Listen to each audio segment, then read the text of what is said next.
I want to get to this Mar-a-Lago meeting, as I said, because I want to get a sense of this priority. But we had this show last week on drones. We talked about what the government knows, what it doesn't know. And then lo and behold, I'm reading your Twitter account and I see this is you. I just flew into DCA, which is Ronald Reagan Airport here, just outside of our nation's capital. Before landing, our pilot announced he had to fly in from another direction due to unauthorized drone activity over the White House. As a member of Congress, as someone who's on the Homeland Security Committee, I feel like we're watching these drones over New Jersey. We're rerouting planes. They're causing, and I don't get the sense from, and I get it, I'm not in the government, that our government has a handle on what's happening. And then I see President Trump the other day saying that we're going to deal with this day one that he gets in office. How concerned are you and are your colleagues about what's happening in our skies? Sean, I'm extremely concerned, and I'm so glad you brought this up. I was flying into Washington from West Palm Beach yesterday afternoon, and we're approaching into Washington, D.C., making our way to land at DCA, and the pilot comes on, and he says that he's having to reroute and come in and land from another direction due to unauthorized drones over the White House. I mean, you talk about shocked. Everybody was looking around like, what? Did we actually hear the pilot say that? I immediately sent a message to Homeland. We've got to have a hearing on this. We need to investigate this. We need answers immediately. But I want to take this to another level because the news came out today, Sean, and I'm sure you saw it. The Chinese drone company DJI, which really dominates the marketplace, the majority of the marketplace with drones. They just lifted their geofencing restrictions on their drones, meaning that their drones will now be able to fly over our military bases. They will now be able to fly over the White House. And this is all because of the Chinese company DJI has lifted that geofencing. This is a direct threat to our national security by China because we know companies in China are owned by the Chinese government. And I'm calling for swift action with our incoming administration. We should ban these drones. We should not allow them to be flown in our airspace. They should not be sold in the United States of America. This is reckless and dangerous, and it's an endangerment to our national security. Yeah. Okay. The idea that you have to ask somebody to do this is nuts. It's like, this is protecting the people 101, but just walk me back through this. Cause when you say they undid it, so the company, this Chinese company previously, had like embedded technology that didn't allow the drone. So if you bought one, you couldn't fly it over a military base of the White House, but now you can? That's right. And so before it had technology, it was geofencing. Right. So these drones could not fly over secure locations like military bases and like the White House. But the news came out today that DJI has now lifted their geofencing restrictions on their drones. And now but the Chinese are lifting their own restrictions and our government's not doing anything? Bingo. Now remember, Sean, I can't believe I'm laughing. I cannot. This is insane. Yeah, it is insane. But remember, we have to remind everyone at home that this is the Biden administration is in charge right now. So don't start blaming President Trump. This is the Biden administration, Democrats, full control. And this is what is happening in America. And they're leaving a national security disaster for us to clean up starting on the 20th. And we could probably go back and talk about these drones flying over New Jersey and other places in the country. Americans are terrified. And I think we need to be taking a hard look at China and definitely hold them accountable. By the way, regardless of everything you just said, which is like 100%, I would be scared in a plane if the pilot comes on and says, there's drones that we have to, I would worry about a drone affecting, going through the motor or something. I mean, like, there's actual aviation issues. I mean, this is so unbelievably nuts. All right. I can't believe I'm saying I got to move on because this is crazy that we're just going to, but you were down at Mar-a-Lago. Explain what was going on down there, how many people were there, what you guys talked about, and what outcomes are coming. Okay, and Sean, you know this so well, so I'm just going to tell your listeners because you already know this. We have such an incredible gift with President Trump because he is such a social man. He loves entertaining. He loves socializing. He loves having guests come to Mar-a-Lago. And guests have been coming from all over the world. I was talking with the police at the airport yesterday, and they said 2 different queens from 2 different countries flew in on the same day. We're looking at dignitaries, presidents from countries. Some of the richest, most successful people in the world are all coming in every day, Sean, every single day. Back 8 years ago, and I know this sounds so stupid, but I'm sure you've noticed the same thing. 8 years ago when we were down there, we'd walk around and it was nice, whatever. And I always said, oh gosh, it's a shame the gift shop's closed. The last I went down there, a few weeks ago, and like they've now at least, it's like, hey, if all these people are coming down, make sure that they can get some swag from Mar-a-Lago to go home and say, I was there. Right. Absolutely. So President Trump invited members of Congress, influential members of Congress, that he needs he needs to hear our voices on what to do with the budget reconciliation that is coming up. Extremely important bills we're going to be working on and voting on. And so he had all of us come in 4 different groups, 4 different dinners. So the different angles from the conference. We're a diverse group. Democrats talk about diversity. Republicans are a diverse group in ideology in our conference. And so at our meeting, we talked a lot about the debt ceiling, which is a major problem. That is an unavoidable problem that we will have to deal with. We talked about California wildfires and appropriations. President Trump himself is going to go to LA and look at all the damage on the ground, talk to firefighters, talk to residents, talk to victims. He'll get with the people. That's what he does best. But we also talked about the reconciliation bill that we will have to write. We're in the process of working on that and making it one big, beautiful bill like President Trump is asking us to do. So that was our conversation, and we're excited to get to work. All right. First, so he said to you guys, hey, I'm going to go to LA. He's going. He's going. Oh, I know, but I'm just saying, did he actually say, I'm going to LA? Yeah, he's going. Awesome. Yep. All right, there we go. Breaking news. And then when you say one big, beautiful bill, I know that's the phrase he uses, but have you guys come to an agreement that it's one bill versus 2? Well, we still have different members of the conference that would like it to be in 2 bills, but our biggest chance for success is one bill before Republicans lose their courage or start worrying about their next re-election campaign.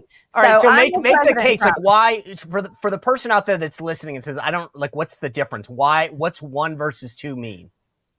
Well, one bill would be more focused on border, which we all want to focus on that, and also energy, getting oil and gas booming again and making it America first. Those are 2 huge priorities of President Trump's administration, also for Republicans in Congress. And then we want to wrap in the tax bill, which is so incredibly important. So one bill would have those 3 in there: border, energy, and taxes. The tax bill is so important because we've got to rip the economy open and get people making money again so they can afford life here in America. The people that wanted in 2 bills want to separate taxes out and do it separately later on in the summertime. But those of us that are business leaders and own companies, we know how important it is to get the tax bill done as soon as possible. And companies have to plan. That's another thing. If we wait until late in the summer, these companies are going to be planning based on a massive tax increase that comes if the Tax Cuts and Jobs Act expires, or they're going to be planning based on old information. So we want to equip business leaders and Americans with everything they need, and we want to do it fast in one big bill. You come to Congress with a business background. You've made a payroll. You've made money. I mean, meaning that you've had to figure out how to navigate regulations. When you talk to your colleagues, is that something that you go, hey, that's nice, buddy, but you don't know what it's like to actually, and I think to your point about predictability, like a lot of these businesses are like, hey, great, what are the taxes going to be in 6 months, in 12 months? How does that, like when you're having these discussions amongst your colleagues or at the conference meetings, how much does that come up? Because we talked about California, right? But it's the same kind of stuff with taxes. Like there's a degree of like, hey, I actually know what it's like to make a payroll. Yeah. Yeah. It doesn't come up enough, Sean, but the problem is, and no offense to some of my colleagues, we have too many attorneys in Congress. And, attorneys they're those people that you hate them, but you need them. And that's the reality. So they consider themselves experts of the law, and they have strong opinions, and they love to debate because they come from courtroom experience. But those of us that are business leaders and successful business people that have had to risk it all, know how to make a payroll, understand planning that you have to do 1 year, 2 year, 3 year, 5, 10 years in advance in order to stay in business. We think that's how the government should be run, and that would be the right approach to budgeting, appropriations, hiring and firing. We need to fire a lot of federal workers. And I'll add this one, Sean, because this is incredibly important. I am so on board with President Trump for his plans with Greenland and the Panama Canal, because as a business owner, I can tell you right now, we have to expand our revenue and opportunities for our country. That is extremely important. Otherwise, we will never climb our way out of this $36 trillion deficit that we are in. We cannot cut enough spending. Even if we cut all the spending of the entire government, think about this, Sean, literally said, we aren't paying for anything. Our new budget is zero. Our interest is compounding so fast, we can still never climb our way out of $36 trillion in debt. So I love the idea of opportunity, expansion, business opportunities, and more revenue and growth for the United States of America with Greenland and the Panama Canal. When you say cut spending, it's music to my ears. $36 trillion in debt is a national security issue.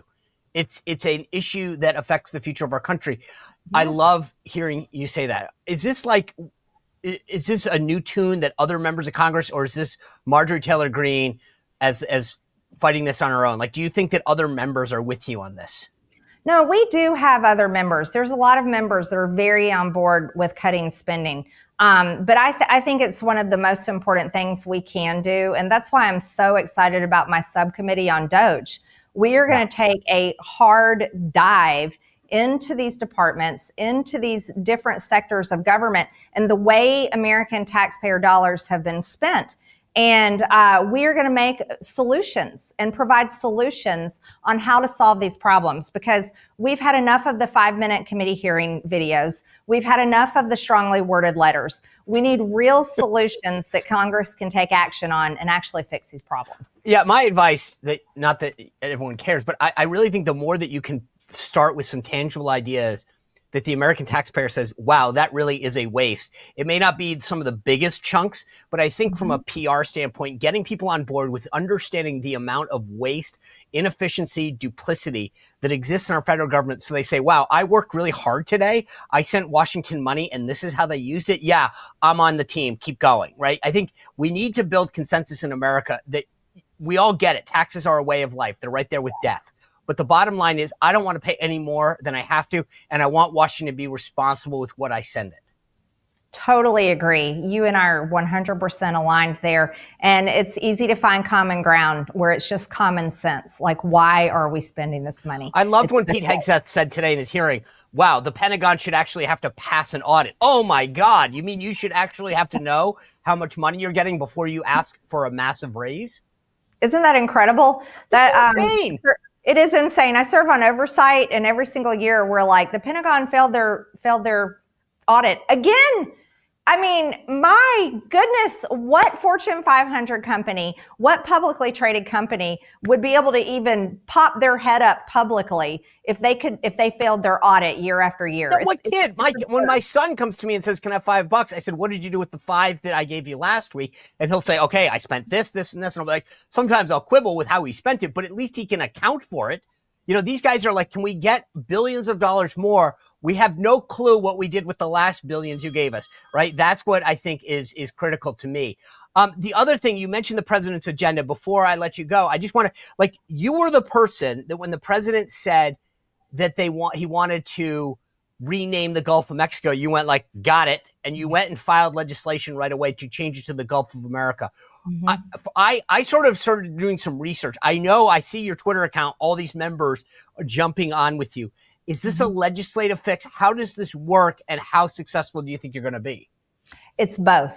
So Okay. President Trump can come in, he can write an executive order that the Gulf of Mexico is now renamed and should be called the Gulf of America.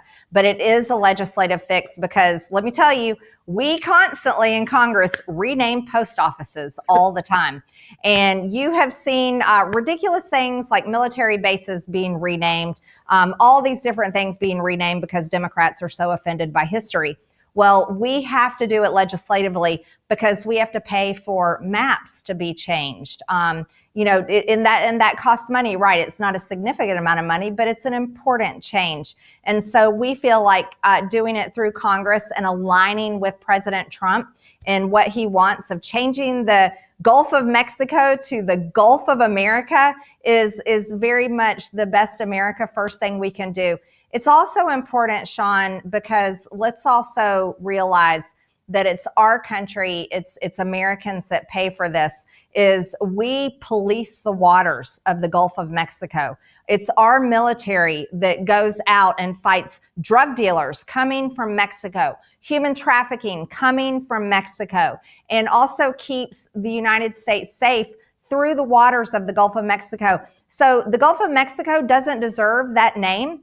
It should be the Gulf of America because America is in charge of those waters. You know, it's honest. You make a very compelling case, I'll be honest with you. But I actually, when he initially said it, I think it's actually more fair because we're North America, South America, so it actually represents everybody that it touches. I thought it was more about the Americas, but I think you make an equally compelling case why we should get the name for it because if we're going to do all the work. But either way, I think it's a pretty, I'm good with it. Have you gotten any bipartisan support? I haven't heard anything from Democrats, but I don't think they're going to be against it. I mean, how are they going to fight that? Well, no, actually, I take that back. Of course they're going to fight it. Yeah. They love Mexico. They love all the people of Mexico. They serve the people of Mexico, and they love to pay for the people of Mexico. I just think that they're against anything that President Trump wants more than anything. But Congresswoman, I appreciate you joining us and everything you're fighting for. Thanks so much for being with us, and we look forward to having you back soon. Thank you, Sean. It's always a good time. It is. Thank you. Guys, what an amazing conversation. Another great show. We've got so much more lined up with you. Senator Ron Johnson's going to be with us later this week. We got so much more going on, bringing you all the guests. I got a few surprises coming your way. Tune in every day. Go to my newsletter, SeanSpicer.com, to stay up to date with everything. See you back here tomorrow. Thanks for tuning in. Well, if you enjoyed this content, make sure to like this video, subscribe, and click the notification bell to get more.